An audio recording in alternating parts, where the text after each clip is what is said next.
Welcome back everyone. आप सभी कैसे हैं? आज की इस वीडियो में मैं आपसे लेवल्स ऑफ टीचिंग के बारे में बात करूंगा। इसके पहले भी मैं फर्स्ट पेपर से संबंधित बहुत सारे वीडियो अपलोड कर चुका हूं। आप उन सभी को प्लेलिस्ट में देख सकते हैं।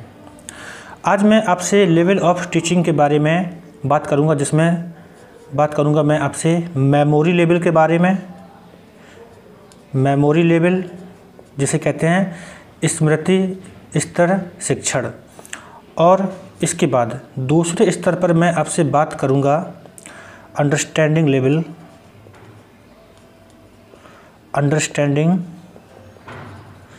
लेवल, यानी बोध स्तर का शिक्षण।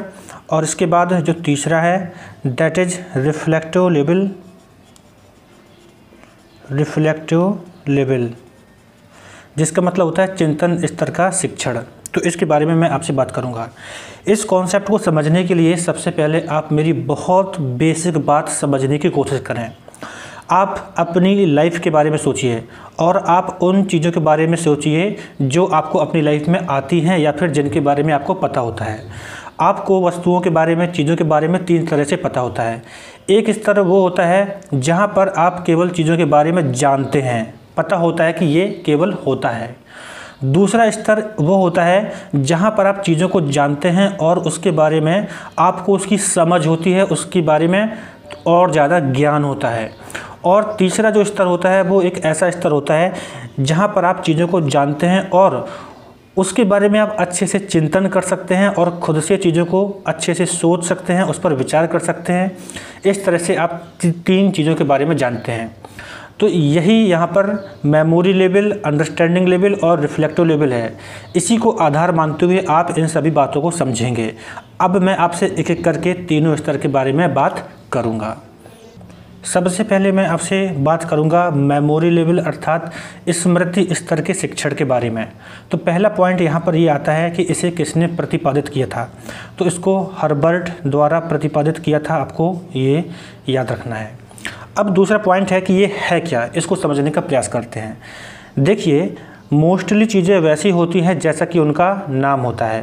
तो यहाँ पर लिखा है मेमोरी लेवल अर्थात स्मृति स्तर का शिक्षण, यानी यह एक ऐसा शिक्षण होता है जहाँ पर चीज़ें केवल याद की जाती हैं। अर्थात इस तरह के शिक्षण में कोई विचार नहीं होता है। अर्थात इस तरह का जो शिक्षण होता है वह कैसा होता है, विचारहीन होता है। And we can say that ये कैसा होता है, ये थॉटलेस होता है। ये थॉटलेस होता है। जैसे कि मैंने आपसे कहा था कि इसमें आपको बस याद होता है कि हाँ ऐसा होता है, उसके बारे में आपके कोई विचार नहीं होते हैं। तो पहला पॉइंट क्या हुआ कि इस तरह का जो स्तर होता है वो कैसा होता है, विचारहीन होता है।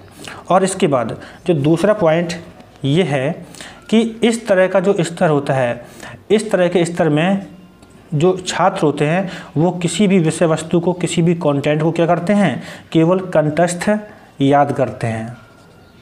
कंठस्थ याद करते हैं। अर्थात इस तरह की जो लर्निंग होती है वो कैसी होती है, वो रूट लर्निंग होती है।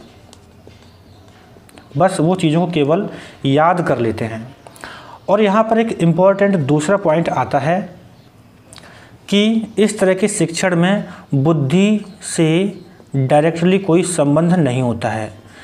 इसका मतलब ये हुआ कि अगर कोई छात्र है, उसके अंदर अगर ज़्यादा बुद्धि नहीं है, तब भी वो चीज़ों को याद कर सकता है, क्योंकि इसमें किसी भी तरह के विचार करने की आवश्यकता नहीं होती है। केवल चीज़ों को रटना होता है, कंठस्थ याद करना होता है। अर्थात अगर मंद बुद्धि के जो बालक हैं वो भी चीज़ों को सीधे सीधे याद कर सकते हैं, रट सकते हैं, क्योंकि उन्हें कोई लॉजिकल इसमें सेटअप नहीं करना होता है। तो इस तरह से ये पॉइंट हुआ। और कि इस तरह का जो शिक्षण होता है वो क्या होता है, इनिशियल स्टेज ऑफ लर्निंग होती है। इस तरह का जो शिक्षण होता है यह किसी भी चीज़ को याद करने की पहली अवस्था होती है, अर्थात इनिशियल स्टेज होती है। तो जैसे कि मैंने आपसे शुरू में कहा था कि चीज़ें तीन तरह से याद होती हैं। एक तो होता है मेमोरी लेवल पर, दूसरा होता है अंडरस्टैंडिंग लेवल पर, और तीसरा होता है रिफ्लेक्टिव लेवल पर। तो यह फर्स्ट स्टेज होती है, यानी यहाँ से क्या होता है, आगे वाली चीज़ें शुरू होती है। आगे वाले का मतलब अंडरस्टैंडिंग लेवल और उसके आगे वाला रिफ्लेक्टिव लेवल। यानी अंडरस्टैंडिंग लेवल और रिफ्लेक्टिव लेवल ये तभी हो पाएंगे जब कोई बालक, जब कोई छात्र मेमोरी लेवल को अच्छे से पार कर चुका हो, अर्थात मेमोरी लेवल पर चीज़ों को सीख चुका हो। और इसके बाद अब एक दूसरा इम्पोर्टेंट पॉइंट ये है कि इस तरह के शिक्षण में जो टीचर होता है, जो अध्यापक होता है, वो क्या होता है, प्राथमिक होता है, प्राइमरी होता है। और जो स्टूडेंट होते हैं, जो छात्र होते हैं, वो कैसे होते हैं, सेकेंडरी होते हैं, यानी द्वितीय स्तर पर होते हैं। क्योंकि जो टीचर है उसे पता है क्या सिखाना है, क्या बताना है, वो बता देगा, और जो स्टूडेंट होता है बस उसको सीखना होता है। तो यहाँ पर इस पॉइंट को आप अच्छे से समझने का प्रयास करें कि इस स्तर पर टीचर प्राथमिक होता है और स्टूडेंट सेकेंडरी होता है। ये पॉइंट आपके लिए इम्पोर्टेंट है।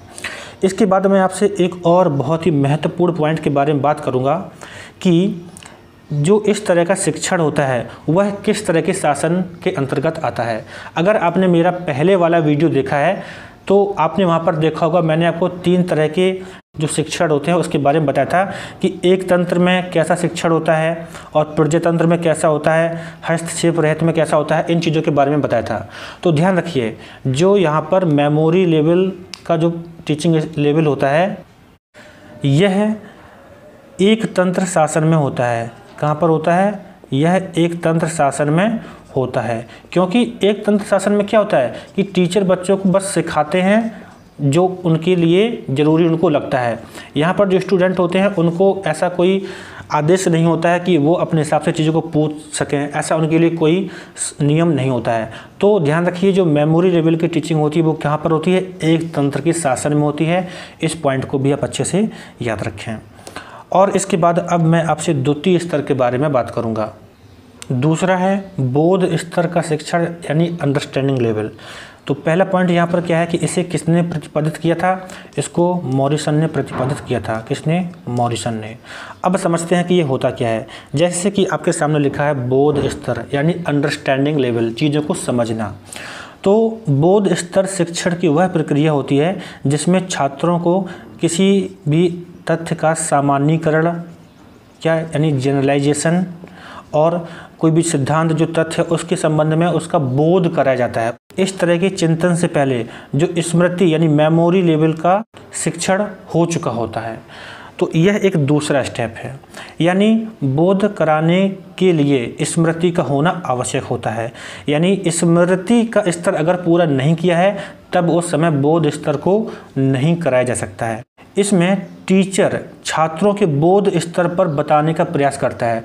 जो अध्यापक होते हैं वो स्टूडेंट को क्या करते हैं, बोध स्तर पर चीज़ों को बताने का प्रयास करते हैं, यानी उसकी बेसिक जो समझ होती है उसको डेवलप करने की कोशिश करते हैं। और इसके अंतर्गत छात्रों में चीज़ों को जनरलाइजेशन और प्रॉब्लम सॉल्विंग का जो क्षमता होती है उसका विकास हो जाता है।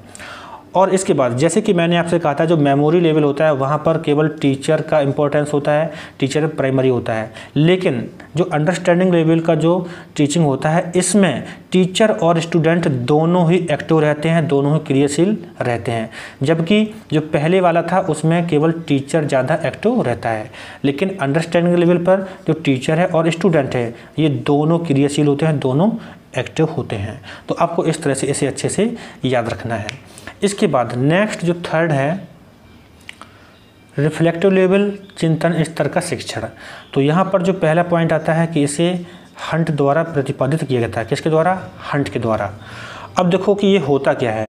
इस स्तर के लिए क्या होता है कि अंडरस्टैंडिंग और उसके पहले मेमोरी लेवल दोनों का पूरा हो चुका होना आवश्यक होता है।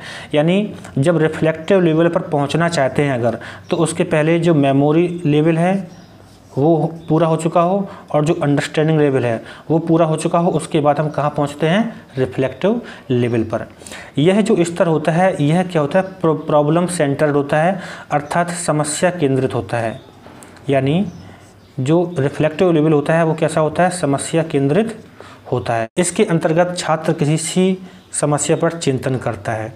और यह जो टीचिंग स्तर होता है यह हाईएस्ट लेवल ऑफ टीचिंग इसको बोल सकते हैं, क्योंकि यह उच्च स्तर पर होता है।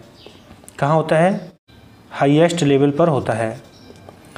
इसमें क्या होता है, छात्र अपनी नॉलेज का यूज करते हैं, उसको रियल लाइफ में लाते हैं, रियल लाइफ की प्रॉब्लम का सॉल्यूशन करते हैं और रीजनिंग और स्किल का यूज़ करते हैं और उसमें क्रिएटिविटी डेवलप होती है और क्रिएटिविटी स्किल शुरू हो जाती है। तो इस तरह से ये है, जैसे कि मैंने आपसे शुरू में कहा था ना कि एक होता है केवल याद होना, एक होता है उसके बारे में और एक्स्ट्रा जानकारी होना, एक होता है कि उससे भी बढ़कर जानकारी होना, अपने अनुसार चीज़ों को सोचना, बढ़ाना, ये सब उसमें आ जाता है। इस तरह के टीचिंग में यानी चिंतन स्तर के टीचिंग में जो छात्र होता है वह ज़्यादा एक्टिव होता है, ज़्यादा क्रियाशील होता है।